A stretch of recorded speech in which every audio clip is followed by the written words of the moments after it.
Hello and welcome to a bonus edition of the Smark-Casual Wrestling Podcast.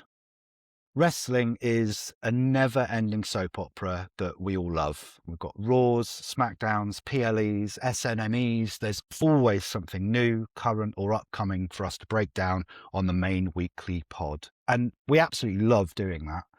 But we have been wrestling fans for a long time.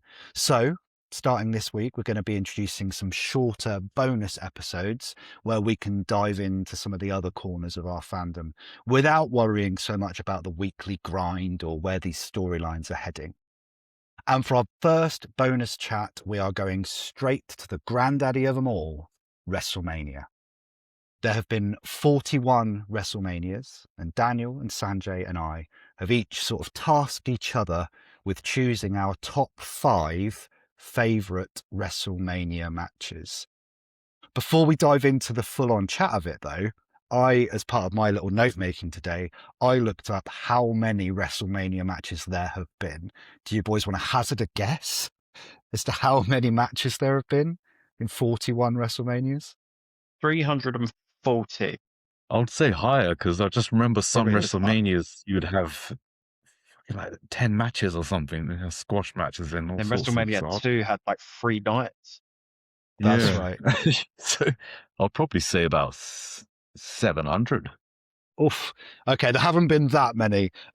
Daniel was actually close. It's 432 different matches at WrestleMania. I think once the 2-night ones came in as well, we're now at a stage of it's like 14 or 15 matches per year. And we've had to pick 5 of our favourites from there.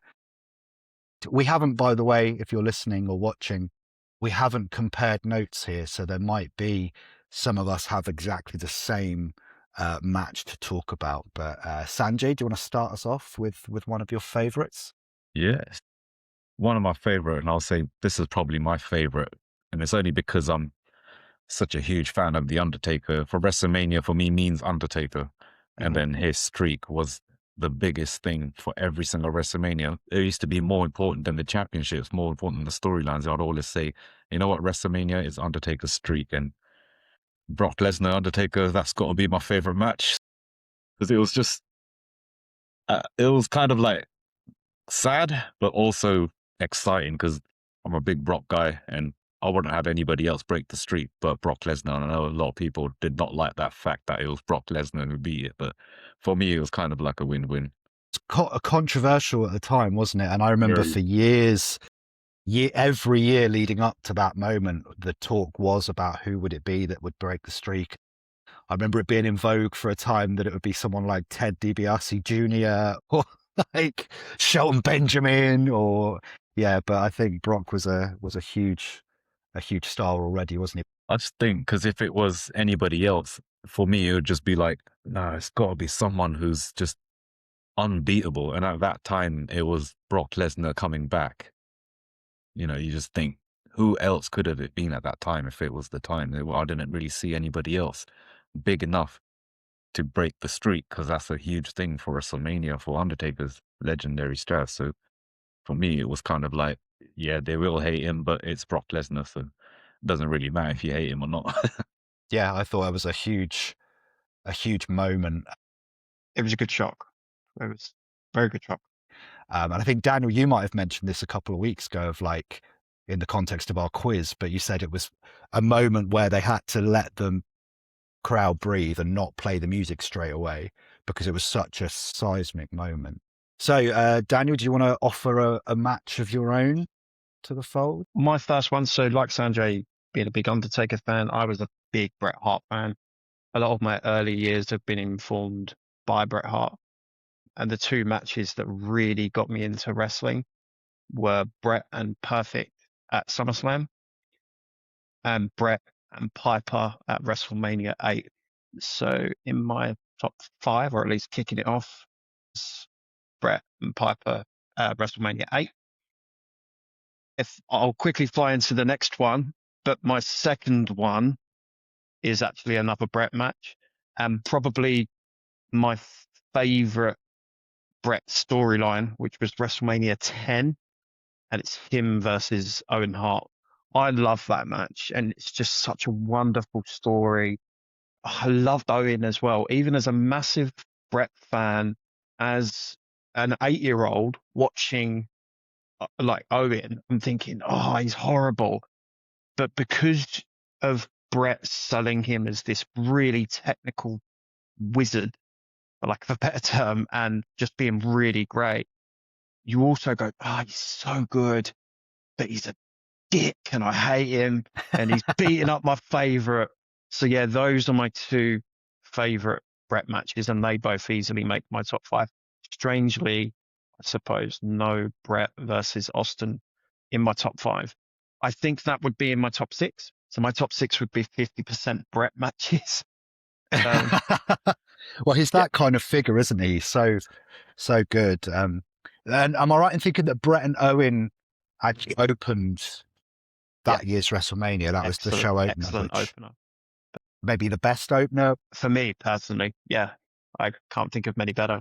So I was going to go in a different direction for my first one that I'll talk about, but talking about show openers, I don't know if this is just recency bias or what, but I've got last year's triple threat between Rhea and Bianca Belair and Io Sky. I excellent match. That was amazing. I can't rate that match any higher. It's one of the best matches I've ever seen. It's one of the few times as an adult where I've been invested enough that I've actually fist pumped at the end of the match because I was so there with Io. She wrestles with such joy. And the whole storyline, and it hadn't been a great build. I think that was the big thing about it as well, is the build was a bit all over the place with Rhea shotgunning her way in and signing the contract. And it was all a bit silly. But the match itself was just move after move after move after move without these long, convoluted setups to it. And yeah, when Neo got the job done, I fist pumped like get in, which is something I don't often do as an aging wrestling fan that I am. I'll say as well that was the first wrestling match I ever showed to my wife, where I was like, if you want me to talk to you about wrestling, come and sit and watch this. And she's been like slowly getting more hooked ever since. Sanjay, you got another? Yeah, so it's again for me, just like Dan, you're saying on Bret Hart, for me, it's Undertaker. So my second favorite was Undertaker and Shawn Michaels when it was career versus streak. Because I think the build up was amazing and that match itself was just magical. Because at one side, you love Shawn Michaels, you don't really want his career over. As a fan, you still want more from him, but then Undertaker's streak on the line. So it's just like, tough match. But yeah, Undertaker picking up victory, that one, I was actually happy about that. So what a great match, though. For the stage of the career that The Undertaker was at that point as well, I thought a huge peak in his later run. And I think they told that story for a whole year, didn't they, of Shawn losing the Shawn year lost before. first, and then it was Triple H being involved, and it was just like that one whole year you were just still trying to see, who would it be? Would it really be Shawn Michaels? Because it kind of like, if it's going to have a rematch, then it's got to be him. Mm-hmm.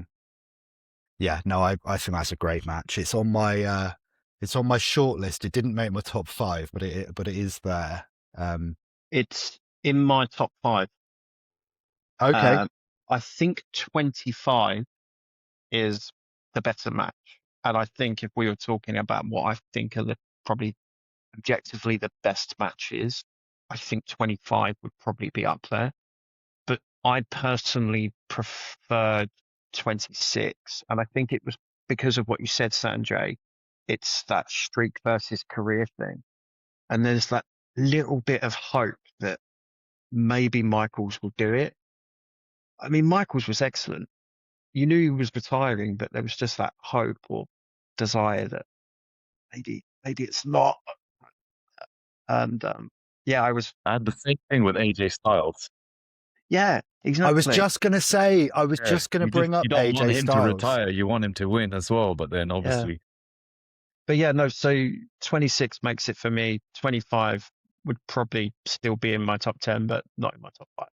my second entry. So with you guys mentioning your favorite was Brett, Daniel, or yours was Taker, Sanjay. I was always an Edge guy. I just loved him. So I made myself pick just one Edge match, although technically two, because I have got TLC in there from WrestleMania 17, that first TLC match, which I think was the one where Edge speared Hardy off the swing thing, like just incredible. But the Edge match I wanted to sort of focus on was what I think pushed Edge up into that main event sphere. And I was an Edge guy long before that, so it's like, this is my guy, and he's finally gonna maybe be considered up there. It's Edge versus Mick Foley in the hardcore match, WrestleMania 22. What a match that was. Yeah. Just absolutely put him on the map. Mick Foley, like, what a warrior, and what a giving opponent to Edge in that.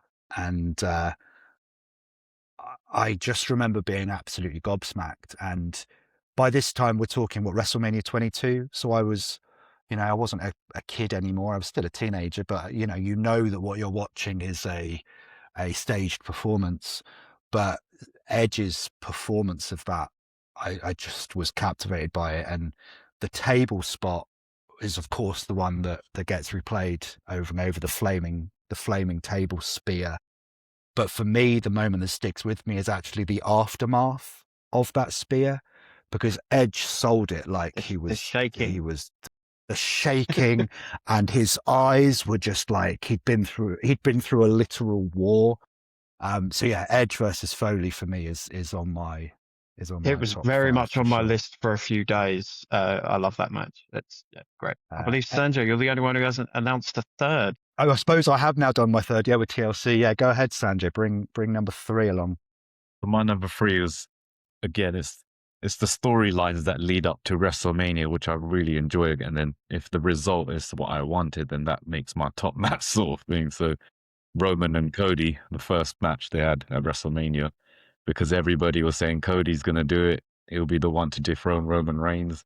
And me being a big Roman Reigns fan, I wasn't so keen on Cody when he joined. So I was like, nah, fuck no, I don't want him to lose right now. So when he won, like, you had the fist pump. That was my fist pump moment. I said, Yeah. yes, the reign continues, It was such a bold move, wasn't it? That I think in hindsight looks like a really good move, because then they were able to tell the story for another whole year. Like we were talking about with Michaels and Taker, Cody was able to work for a whole year to get back to, and then at 40, Cody finishes his story. But yeah, did you think like that it was right to finish the story at 40, or were you like bummed when Cody did eventually get it done? Yeah, the side of me was just like, no, I just wanted Roman to take it all away, till I don't know, it's probably, I was just really enjoying his title reign, even if it was on part-time, but I just really enjoyed his title reign. But when Cody did officially win the story, I was a bit gutted. But then I got into it and said, you know what, actually, yeah, it was about time. Everyone's right, it's fine. You needed another face, and then Cody being that guy, I think seeing him in matches with Brock Lesnar, with John Cena, has kind of made me feel more towards Cody, saying, yeah, you know what, actually, he is the top guy. Having him with people like that in matches kind of brings him up. Who you paired with makes you kind of elevate yourself as well. And they've, to go circle back to Roman and Cody, like their chemistry is just like off the charts, isn't it? And you got that one night at Mania 39 to to prove everyone wrong, and he ain't finishing the story yet, damn it. Yeah. My number 4 is Trish Stratus and Mickey James. I love this match. I was a massive Mickey guy, and it was just everything that I wanted. The match I felt could have been even higher. I think the whole crowd just loved Mickey, and it was great to see her getting the response that she did. The unedited version, obviously, there's these sort of little touches that Mickey does with the licking, the V lick, and teenage me was just like, oh. But it's not that kind of list. Yeah, it was just. I think as well, it felt for me the first time where I was thinking, man, this should have really been just like a little bit higher on the card and given a bit more gravitas. I loved the match. It's probably not the best match at Mania by a long shot, but it's just one that I've always really liked. And again, I'm a massive Mickey James guy. And again, great Mickey storyline. Yeah, and this, you know, to be clear, this list that we've made isn't what we're saying are the best technically worked wrestling matches, nor are we even saying they're the best told stories. They're just saying our favorites. Wrestling is a subjective medium, and I think you're right. It's a great match, and I think looking back where the women are now compared to where the women were in the mid to late 90s, where they were nothing but sex objects. That was their role, and they were expected to be thankful for it. And teenage us, I'm sure, all loved it, but it doesn't age well. This match you're describing, Trish and Mickey, it had the sex element to it as you've described, but it also had real personal stakes and a real wrestling feud. And I think that's maybe the first time where the penny started to drop with a lot of people of, well, hang on a minute, there's something here. And so you could maybe argue that that's some very early seeds being planted there for what went on to become the women's revolution. Yeah, an awesome choice. In hindsight, just to quickly add to it, I feel like it was a combination of where women could have gone. And unfortunately, they took massive strides backwards with the Divas era after. So it was kind of like the climax of, you know, Attitude Era women for me. And yeah, I love it. Yeah, not going to say the climax joke that just came into my head there. That was your number 4, was it, Daniel? Yeah, so I'll give my 4th now, and something that I thought was a real over delivery. We didn't know what to expect, and so this match is Kurt Angle and Ronda Rousey versus Triple H and Stephanie McMahon at Mania 34. I thought this was just a barrel load of fun, and did not know what to expect from Ronda Rousey coming in. She'd of course go on from there to have maybe the best rookie year ever, well, certainly up there. But I think what I loved most about this match is Triple H. I thought Triple H made Ronda Rousey look like a monster. The way he sold, and he, you know, we've mentioned previously, especially you, Daniel, like gooning for the camera or whatever. I thought Triple H played the perfect goon in that match when Ronda hit him with all those body shots, and he just looked like he could not wait to get out of there. I had loads of fun with that match. And again, not the best wrestled match ever, but just, yeah, a really good fun one. So my 4 is a bit of a gamble. I've got 2 matches, which I'm trying to think which one I crossed out one. I'll tell you the one I crossed out. The one I've crossed out is Brock Lesnar and Triple H at WrestleMania, where you had Shawn Michaels in the mix as well there. I think that match for me was just like showing dominance on Brock Lesnar, but Triple H picking up the victory. So it's just like a great match. And then the reason why it didn't go to my list is because I've seen better matches, like the Hell in a Cell match they had was much better than the one in the WrestleMania. So the one I chose instead of that was Sheamus, Gunther, and Drew McIntyre. That's a good match. Great shout. That was, and watching it was like, you don't know who to choose because I love all 3 of them. All 3 of them meatheads slapping each other, and you just see all their chests are just red. It was such a physically brutal match. That's a great shout, Sanjay. Yeah, and we've said that these aren't necessarily the best worked matches, but you might have given there the stiffest fight of them all. That's a great shout. So, do we do honourable mentions before we give our final picks? Is that? Well, I've kind of done an honourable mention of Austin and Brett. Okay. I suppose another one for me would be Michaels and Angle. I've got Michaels and Angle on my nearly list as well. Yeah. And another honourable mention, a notable honourable mention, would be TLC, which didn't make it for me. As much as I love that match, it's my top 10, but not my top 5. I found this really difficult actually to narrow down to 5. Once I got going, I was like, I've got about 12 matches on my list here. Yeah. There was one in my top 10 honourable mentions, Kurt Angle and Brock Lesnar WrestleMania match they had. Great match. That I great. was Is just that thinking, as a wrestler, you got Kurt Angle, fucking brilliant wrestler, and then you got Brock Lesnar, who's one of my favorites. And what a match they pulled off. with Kurt Angle being pretty banged up before the match, because I think he shortly after went off with a neck injury.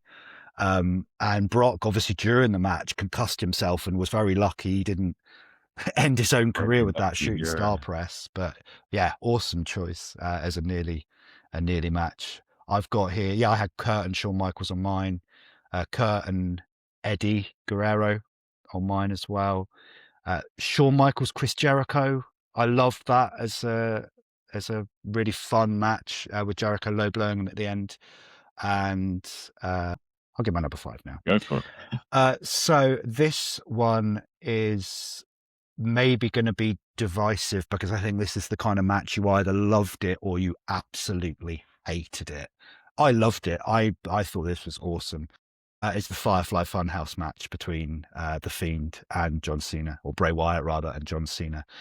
I was a huge Bray guy for most of the way through his run.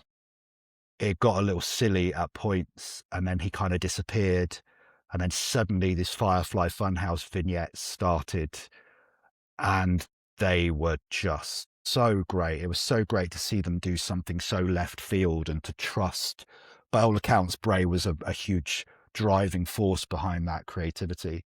And then to have a Firefly Funhouse match with someone like John Cena, one of the only things on that card maybe that was helped by the fact that we were in a pandemic, so there was no crowd in the audience. I just thought it told a brilliant story, and was like, when I think about John Cena's career, we've had obviously a year of retirement stuff for him, but I thought the Firefly Funhouse match was a perfect like snapshot of Cena's career, if you like, because I was never a big Cena fan. So watching him get sort of dissected in this really abstract way, I just thought it was brilliant. Like, It was I think I watched it back straight away after it finished. mesmerizing is the word I would use for it. I thought it was excellent. Very nearly made my top sort of favorite ones, but great match. Well, match, if you can call it a match.